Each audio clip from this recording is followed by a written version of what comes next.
Okay, this is the equipment demonstration for Lab 2 of Physics 241.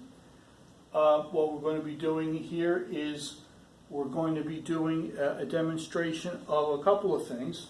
We're going to do checking out the motion of a pendulum swinging back and forth. We're also going to do the motion of a spring bouncing up and down. In both of those exercises, we're going to use a motion detector to be able to determine the distance and time and velocity and time for those types of motion. For both of these types of motion, you should get a graph that looks something like this.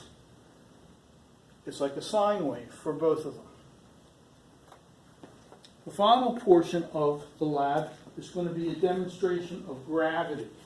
We're going to use a picket fence, which we have right here. And we're going to drop the picket fence through a photo gate.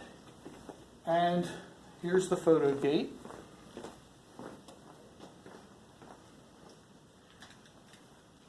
I'm going to drop it through the photo gate.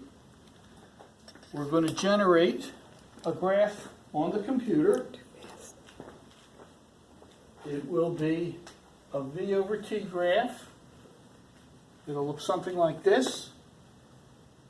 We'll use the linear fit function of the computer to determine the slope of that graph.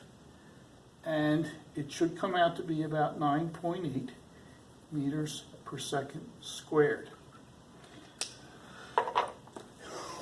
Prior to starting today's lab, I did generate the computer graphs for the pendulum, and it's shown right here. And as you can see, we're looking at position versus time, it's a sine wave, and velocity versus time, also a sine wave. This is for the pendulum. The spring will have a similar graph.